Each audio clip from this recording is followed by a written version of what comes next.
नाज़रीन मुहतरम, अस्सलाम वालेकुम वरहमतुल्लाहि वबरकातुह। आपके मसाइल एपिसोड का चौथा एपिसोड लेकर के हम हाजिर हैं और इसमें हमने आपके कुछ सवालात को लिया है।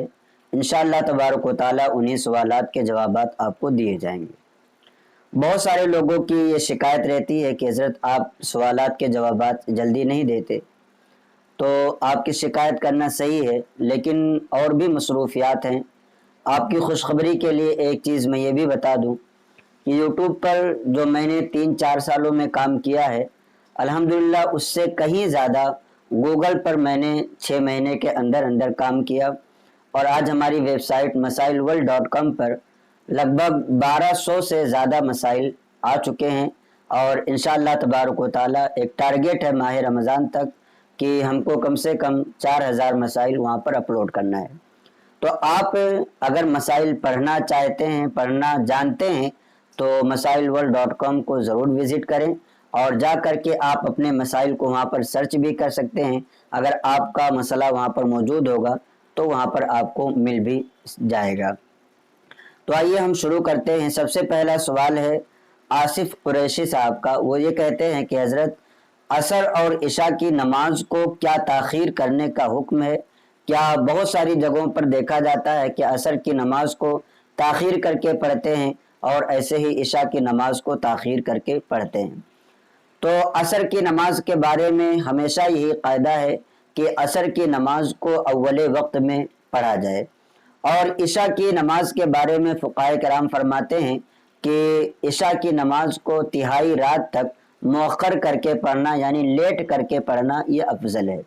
लेकिन अगर कोई तिहाई रात तक मौख़र करे और उसकी वजह से कभी ऐसा हो कि सुस्ती आ जाएगी और वो पढ़ नहीं सकेगा, तो ऐसी सूरत में इशा की नमाज को जब इशा की नमाज का वक्त हो जाए तो उसी वक्त में पढ़ लिया जाए, ये बेहतर है। दूसरा सवाल इन्हीं का है कि गुरूब का वक्त नहीं होता और कहीं कहीं पर अजान दे दी जाती है। किसी मस्जिद का नाम भी उन्होंने लिया, लेकिन मैं यहाँ पर नहीं ले रहा हूँ। तो ऐसी सूरत में क्या करना चाहिए? क्या रोज़ा खोलना चाहिए या नहीं खोलना चाहिए? देखिए, अगर गुरूब का वक्त नहीं हुआ है तो ऐसी सूरत में मगरिब की नमाज का वक्त ही नहीं शुरू हुआ, और जब मगरिब की नमाज का वक्त शुरू नहीं हुआ तो ऐसे सूरत में अगर अजान दी गई तो वक्त होने के बाद फिर से उस अजान को दोहराना चाहिए और ना ही उस अजान को सुन करके आपको अपने रोज़ा को खोलना है। बल्कि अगर आपको मालूम है कि टाइम ये है या दूसरे जगह पर वक्त जो सही अजान का वक्त है वो सही वक्त पर हो रही है, तो आप वहाँ की अजान को सुन करके रोज़ा खोलें। ऐसी जगह की अजान को सुन करके रोज़ा ना खोलें जहाँ पर वक्त से पहले ही अजान दी जा रही हो। तीसरा सवाल है मोहम्मद सादिक साहब। ये कहते हैं कि कोई शख्स है, अगर उसके ज़ुबान से कुफरिया कलिमात निकल जाए और वो ऐसे ही ज़िंदगी भर रह जाए, तो ऐसी सूरत में उसके लिए क्या हुक्म है? देखिए, इसमें दो सूरतें हैं। एक तो ये है कि इंसान को पता हो कि जो बात मैंने कहा है वो कुफरिया कलिमा है, तो अगर उसको पता हो कि कुफरिया कलिमात मैंने अपनी ज़ुबान से बके हैं तो फौरी तौर पर उसको तजदीद ईमान, तजदीद निकाह करना ज़रूरी है। और अगर नहीं पता चला, बाद में किसी ने बताया, तो जैसे ही पता चला वो फौरन ही तजदीद ईमान कर ले।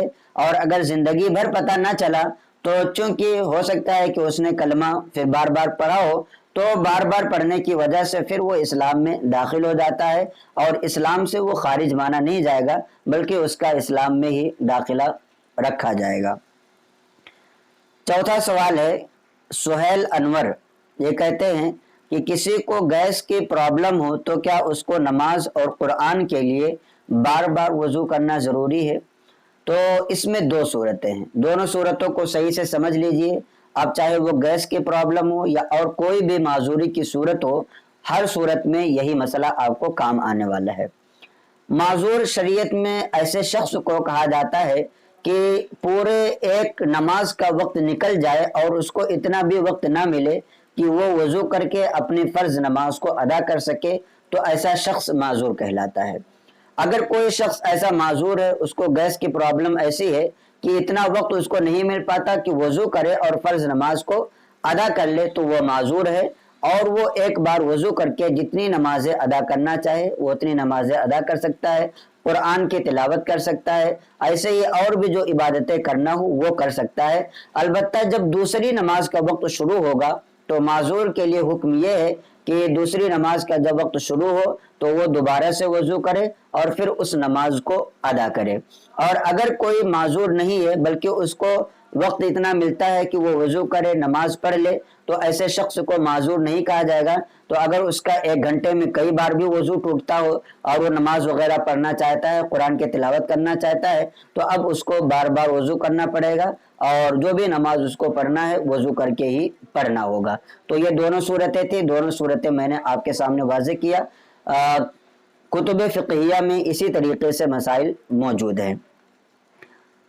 پانچواں سوال ہے اختری نیٹ ورک کی طرف سے، وہ یہ کہتے ہیں کہ صف میں بچہ کھڑا ہو اور کوئی بڑا آ جائے تو کیا اس کو ہٹایا جائے گا یا نہیں ہٹایا جائے گا؟ اگر بچہ اتنا چھوٹا ہے جس کو نماز کے بارے میں معلومات نہیں ہے، نماز سمجھتا ہی نہیں ہے، تو ایسی صورت میں اس بچے کو ہٹا دیا جائے۔ اور اگر بچہ اتنا بڑا ہے کہ اس کو نماز کے بارے میں پتا ہے کہ رکوع کیا ہے، سجدہ کیا ہے، رکوع سجدے میں کیا پڑھتے ہیں، نماز کے بارے میں اس کو معلومات ہے، تو پھر ایسے بچے کو اگرچہ وہ نابالغ ہو، حضور اعلیٰ حضرت رضی اللہ تعالی عنہ نے بھی یہی فرمایا، اور فقہ کی اور بھی دوسری کتابوں میں بھی اسی طریقے سے موجود ہے کہ اس بچے کو نہ ہٹایا جائے جو نماز کی سمجھ رکھتا ہو۔ چھٹا سوال ہے ابرار منیار کا کہ کیا سنت نماز میں تیسری رکعت میں ثنا پڑھ سکتے ہیں یا نہیں پڑھ سکتے ہیں؟ تو اس بارے میں یاد رکھیں، سمجھ لیں صحیح سے کہ سنت نماز جو ہوتی ہے 4 رکعت اگر آپ پڑھ رہے ہیں تو دوسری رکعت پر آپ اتحیات کے بعد درود ابراہیم بھی پڑھ لیں، دعا معصورہ بھی پڑھ لیں، اس کے بعد کھڑے ہوں، پھر ثنا پڑھ لیں، اعوذ باللہ بسم اللہ پڑھیں، پھر سے آپ سورہ فاتحہ قرآن کی تلاوت کر سکتے ہیں۔ ایسے ہی 7واں سوال ہے انور سید کا، یہ کہتے ہیں کہ اکیلے نماز پڑھنے کے بعد کس طرف منہ کر کے دعا مانگنی چاہیے؟ تو ہم نے ایک ویڈیو بنائی تھی کہ امام صاحب سلام پھیرنے کے بعد کس طرف منہ کر کے دعا مانگے، تو شاید انہوں نے اسی پر سوال کیا ہے۔